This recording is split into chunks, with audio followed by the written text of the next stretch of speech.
guys, it's Jenna and Harvey here, and today we're going to be talking about a very exciting eyeshadow palette. This is the new one from Natasha Denona. I'm going to be talking all about the Zendo eyeshadow palette, and we're going to go over the review, the swatches, and whether or not I think it is worth purchasing from her line or not. There are a lot of things to talk about today, so let's get started. First up, let's talk about the packaging and what you're going to be getting when you order it online. So this is the outer packaging of the Natasha Denona Zendo palette. You can see that it's a really beautiful kind of burnt red metallic packaging, and this is actually the exact same color as her Mini Zendo. So Mini Zendo was released first. It was a big hit for me. I do think that it is a mini that is worth purchasing, and Natasha loves expanding on best-selling palettes, providing bigger quantities of compatible shades with the original mini. So this is what she did with Zendo. Now here we have the palette itself. You can see it's incredibly reflective. You can see everything here on my desk, and like I said, matches the mini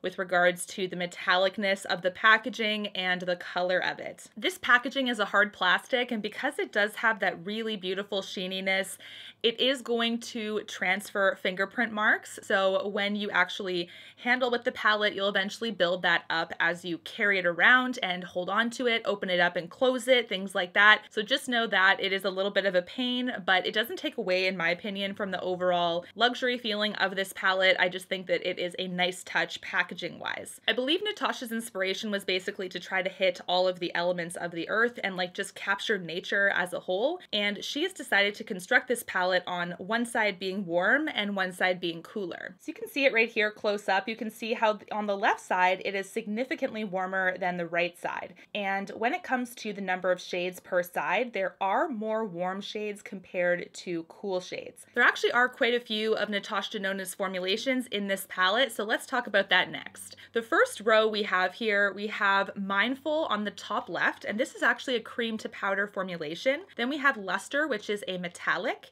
Balance, which is a creamy matte, Flow, which is another metallic, and Mantra, which is a cream to powder formulation. The next row is Aura, which is a duochrome. We have Vigor, which is a classic matte.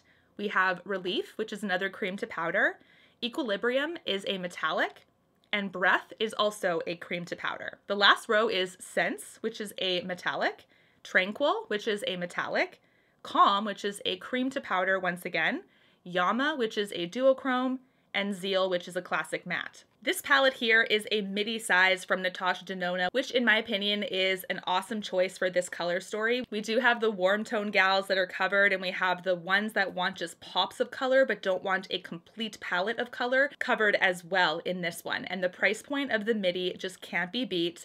This is a $65 American palette or an $87 Canadian palette. Yes, still expensive, but this is something comparatively to her other sizes of palettes is actually really nice and affordable. Believe it or not.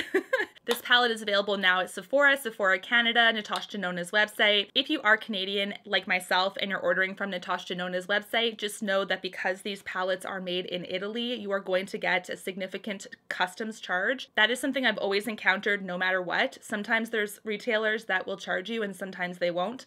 Natasha Denona's website, in my opinion, always charges you, and it is fairly significant given that it is an imported item, but also an imported item made elsewhere. So for my Canadian gals, once it hits Sephora Canada, you can kind of eliminate that risk, so it's better to order it from there. Now let's talk about the look that I created today with this palette. It is very warm toned, very bronzy, summer-esque, and I'm really happy with how it turned out. So the first step is I went all over the lid with the shade Balance. Balance is a classic matte, and as you can see, I'm using a Wayne Goss number 18 for this. This is a matte that, even though it is not the cream to powder formulation, the mattes still have quite a bit of creaminess to it. So this is one that went all over the lid beautifully. In my opinion, the formulation is consistent compared to other mattes I've used that have been of really good quality from her line. Next, I wanted to try out the duochrome, which Natasha talks about a very transformative shade in this palette, and that is Yama.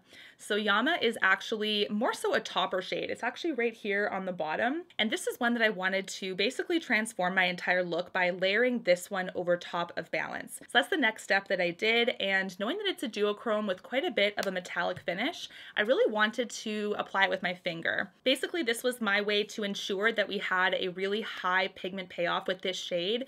Not that applying it with a brush wouldn't do that, but I just found with her metallics, if you have a damp brush or a fingertip, it really helps a lot to bring that intensity to life. The next shade I went in with is a cream to powder formulation, and this is Mindful. Mindful's at the top left of this palette here, so it's actually right over this way.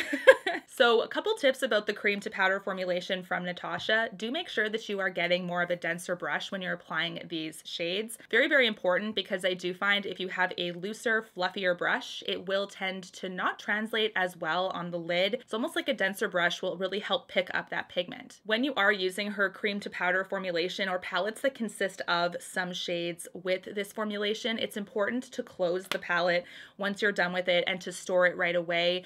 Even though these do have a long shelf life for a cream to powder product, I do find that once you kind of exceed the expiration date on the back of some of these palettes. So this one says 24 months, so 2 years. I do find that if you do not store it properly or you leave it open, sometimes these shades tend to lose integrity over time, as in start to dry out, or they're a little bit harder to pick up. So make sure that you're storing it properly and always closing the palette up when you're done. I know there's some of us that just like leave all of our makeup open and then just rush out the door, but do know that you're kind of shortening the shelf life of some of those shades. Using this Mindful shade really helps to add some dimension to the outer edge of the eye, so I was really impressed with that as well. Now looking over my entire look, I wanted a touch more dimension in that outer corner because the Mindful shade was blending in a little bit too much to the existing shades already on my eye, so I picked up a little bit of Zeal, and Zeal is actually a cool tone brown right here on the bottom. So I picked that up also with a denser Luxie brush and applied it right over top of the Mindful shade. This helped to add a little bit more dimension, and kind of the two of them together almost created a little bit of a deeper purple-esque to it, but I will get into what this reminded me of in a second. Lastly, I did a touch of luster. Luster's on the top row. It is a metallic. It is right here on the palette here, and I just went into the center of the lid just to bring a little bit more gold to the center and to bring some focus to that part of the look. This is the quality I've come to expect from Natasha. There's nothing so far that has been a dud per se, but we do have a couple thoughts about that coming up. Next, I want to show you guys the swatches here. Now, I did all of the swatches on my arm, and this is where I found a little bit of inconsistency when it comes to certain shades. I haven't tested every single one of them out on my eye, so swatches really only give you part of the story. It's really how they look on the eye that kind of makes you feel impressed or not, really. But when it came to swatching a couple of them gave me a little bit of trouble. The Classic Matte Vigor, which is right here on the palette, it's kind of like a pinky red. I'll show you that right here. This is one that for some reason didn't swatch as nice as some of the other classic mattes in the palette. It just seemed to kind of crumble a little bit. So this is something that I'm definitely going to test out on my eye and see, like, does it skip? Is it patchy? Things like that. It just seemed a little bit off compared to the matte on the top row, which was balanced. In theory, the formulation should still be really nice and slightly creamy, not quite the cream to powder, but her mattes still have a nice creaminess to them. I also found that when I was swatching the shade Calm, which is right here on the bottom, this is also a cream to powder formulation. The creaminess of this one was a little bit less impactful compared to some of the other cream to powder shades. So this is one that has a bit of an overall medium opacity compared to Mindful, which I think has quite a intense opacity right away. So things like that just kind of vary within the palette, and it's not significant enough to be like, this is a dud, this is terrible. It is just slight differences between how the qualities compare shade to shade.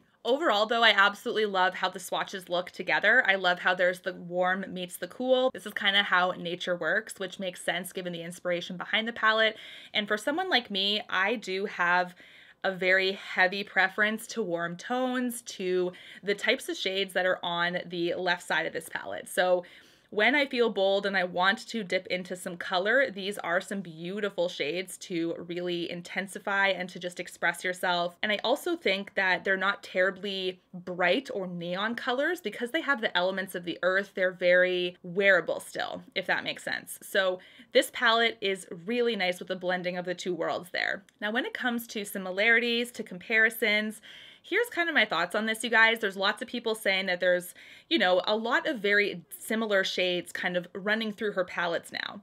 If you are a Natasha Denona stan or a collector, you're going to see that. So for instance, my eye look today reminds me a lot of an eye look that I can achieve with the bronze palette. Like, let's be real, right? We have to remember that Natasha is also making products for not just makeup lovers like ourselves that have tons of her palettes already, but also people that maybe just get into her brand for the first time, or maybe the people that don't even have a ton of eyeshadow to begin with. And for those people, this is actually a really nice blend of the two worlds. But for those of us that are Natasha Denona stans or collectors, or we have quite a few palettes already, of course we're going to see tons of similarities because these are very similar shades with the pinks and the browns and that kind of thing, but they're not exact, and that is something that also is worth noting. So this is the bronze palette here. I'm going to show you guys a side-by-side picture of them as well, but you can see that of course there's some similarities between them, 100%.